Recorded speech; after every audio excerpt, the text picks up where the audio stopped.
rero duhere ku makuru ajyanye n'uburezi, aho abanyeshuri bangana na 75.6% by'abanyeshuri bakoze ibizamini bya leta bisoza amashuri abanza aribo batsinze.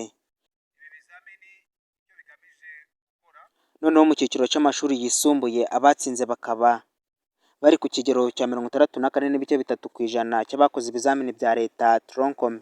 Minisiteri y'Uburezi ikaba yavuze ko igipimo cy'imitsindire muri uyu mwaka kiri hejuru ugereranyije n'umwaka ushize wa 2023-2024.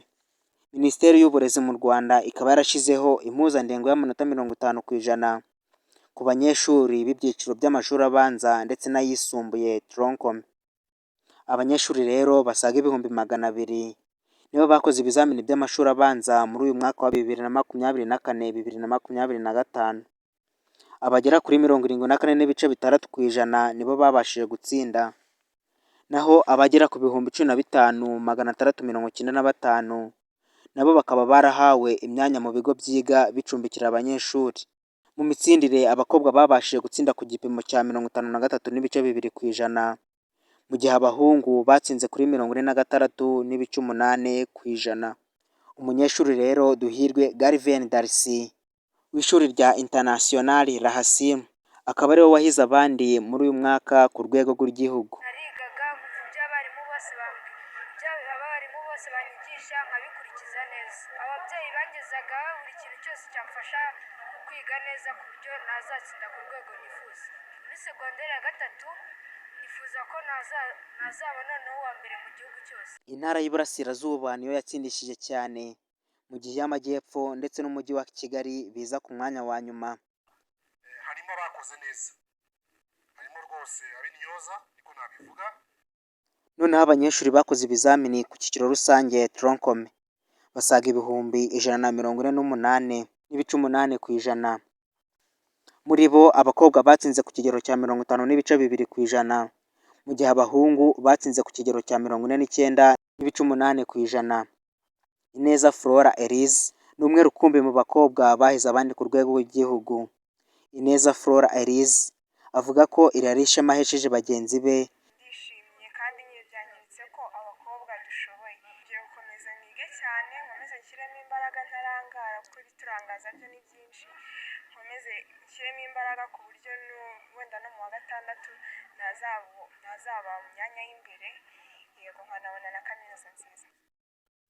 Abanyeshuri babashije gutsinda kuri iki cyiciro, abazajya mu mashuri ya boarding school cyangwa ibigo byakira abanyeshuri bikabacumbikira ni 55,809, mu gihe abandi 39,658 baziga bataha mu miryango y'iwabo. Intara y'Iburasirazuba ikaba ariyo yaje mu gutsindisha cyane mu cyiciro rusange cy'amashuri yisumbuye, mu gihe umujyi wa Kigali ndetse n'intara y'Amajyepfo biza ku mwanya wa nyuma.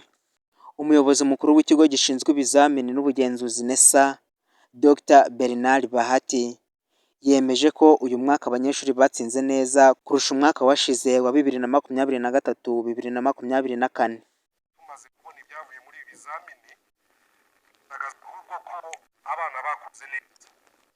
Tugereranije ibyavuye mu bizamini bya leta umwaka ushize 2023-2024, tukanabigereranya n'ibyavuye mu bizamini bya leta bisoza amashuri yisumbuye uyu mwaka, kugira ngo nerekane uburyo habayeho mu by'ukuri gukora neza.